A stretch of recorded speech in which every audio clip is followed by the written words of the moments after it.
안녕하세요. 오늘은 집에서 이렇게 함께 모여서 시간을 보내는 거 있잖아요. 그런 문화에 대해 얘기해 볼까 해요. 특히 한국이랑 예를 들면 유럽 이런 다른 문화권에서는 집에서 어울리는 방식이 어떻게 좀 다른지 그게 궁금하더라고요. 아, 네. 그거 정말 흥미로운 주제인 것 같아요. 사람들이 어떻게 모여서 같이 먹고 마시고 또 즐거움을 나누는지를 보면요. 그 사회의 어떤 문화를 좀 엿볼 수 있는 거잖아요. 이게 단순히 그냥 식사하는 걸 넘어서서 관계를 맺는 방식의 차이, 이런 것까지도 생각해 볼 수 있을 것 같고요. 맞아요, 맞아요. 그럼 먼저 그 집에 초대받았을 때를 한번 생각해 볼까요? 한국에서는 사실 빈손으로 가기가 참 좀 애매할 때가 많잖아요. 그쵸? 네, 그쵸. 뭐라도 작은 거라도 선물을 좀 준비해야 할 것 같은 그런 느낌? 이게 근데 때로는 조금 부담으로 다가올 때도 있는 것 같아요. 네, 맞아요. 그래서 오히려 너무 벽식 없이 편하게 자주 만나기는 좀 어려울 수도 있겠다 이런 생각도 들고요. 그런 면이 분명히 있죠. 유럽 쪽, 특히 뭐 프랑스 같은 곳 친구들 얘기를 들어보면요. 친구 집에 갈 때 훨씬 가벼운 마음으로 간다고 하더라고요. 아, 정말요? 네. 선물이 필수는 아닌 거죠. 물론 뭐 와인 한 병 정도 가져갈 수는 있겠지만 그게 꼭 지켜야 하는 규칙은 아니에요.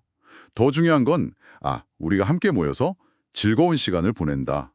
바로 그 자체에 좀 더 큰 의미를 두는 것 같아요. 음. 그래서 그런 분위기가 더 자주 부담 없이 만날 수 있게 하는 것 같기도 하고요. 아, 함께 시간을 보내는 그 자체가 중요하다는 점이 되게 인상적이네요.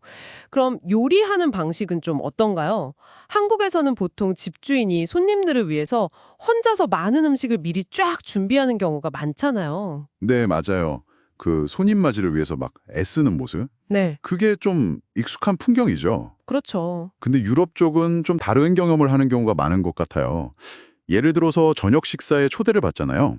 그러면 약속 시간보다 뭐 한두 세 시간 일찍 오라고 해서 네, 일찍이요. 네, 같이 장을 보고 요리를 시작하는 거죠. 같이 장도 보고 그래요? 네, 오늘 뭐 만들어 먹을까 이렇게 같이 이야기하면서 메뉴 정하고 또 각자 역할을 나눠서 요리를 하는 거예요. 뭐 누구는 채소를 다듬고 누구는 소스를 만들고 이런 식으로요. 와, 다 같이 준비하는 거군요. 그 왜 포트럭 파티라고 하잖아요. 아, 네네. 각자 음료나 음식을 조금씩 가져오는 방식, 그런 것도 좀 흔하다고 들었어요. 네, 맞아요. 포트럭도 굉장히 흔하죠. 그렇게 하면 한 사람이 모든 부담을 지는 게 아니라 참여하는 사람들이 다 같이 그 준비 과정부터 즐기는 그런 문화인 거죠. 아, 그렇군요.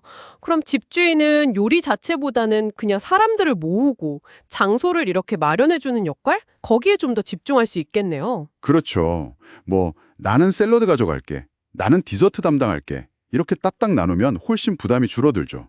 모두가 이 파티를 만들어가는 과정에 참여하는 거예요. 어떻게 보면 각자의 어떤 기여를 통해서 함께 즐거움을 완성하는 방식이라고 할 수 있겠네요. 와, 되게 합리적인데요. 근데 사실 요리하는 즐거움도 물론 있지만 그 즐거운 시간이 다 끝나고 나서 남은 설거짓거리.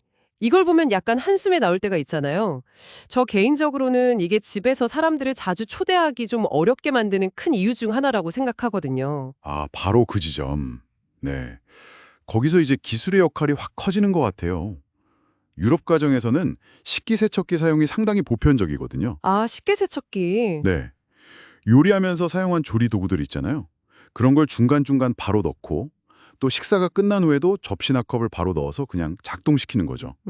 그러니까 설거지에 대한 부담이 거의 없이 식사 후에도 편안하게 대화를 계속 이어가거나 좀 쉴 수 있는 여유가 생기는 거예요. 와, 확실히 설거지 부담만 줄어도 사람들을 초대하는 마음이 훨씬 가벼워질 것 같아요. 그렇죠. 한국은 아직 식기세척기가 그 정도로 아주 흔하지는 않죠. 물론 점점 사용하는 집이 늘고는 있지만요. 네, 맞아요. 아직은. 아무래도 손설거지가 좀 더 익숙한 그런 문화적인 요인도 있을 테고요. 네. 그리고 뭐 그릇 모양 때문에 그렇다는 얘기도 있긴 하더라고요. 움푹한 그릇이 많아서. 아, 그런 이유도 있군요. 네. 하지만 어쨌든 식기세척기가 그 뒷정리의 수고를 크게 덜어준다는 점은 집에서 모이는 문화를 좀 더 편안하고 즐겁게 만드는데 분명히 중요한 역할을 할 수 있을 것 같아요. 네, 정말 공감해요. 그런 기술적인 부분이 일상의 문화를 바꾸는데도 영향을 미치는 거군요. 그렇죠? 그리고 아까 대화 얘기에 잠깐 나왔는데 그 대화의 분위기에 대한 재미있는 이야기도 있어요. 프랑스에서는 저녁 식사 후에 보통 치즈를 먹는 시간이 있거든요. 아, 치즈요? 네.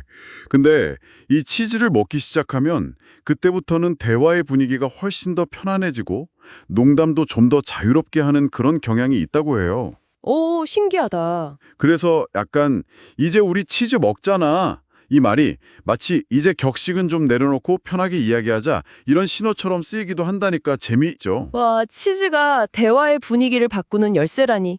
그거 진짜 흥미롭네요. 네. 그리고 또 하나 생각해 볼 만한 게 요즘 한국도 1인 가구가 정말 많아졌잖아요. 네, 엄청 늘었죠. 네. 혼자 살수록 오히려 다른 사람들과 함께 모여서 식사하는 경험이 더 소중해질 수 있거든요. 이런 점에서 보면 다 함께 준비하고 즐기는 이런 유럽식 문화가 어쩌면 좋은 대안이 될 수도 있겠다는 생각이 들어요. 아, 그러네요.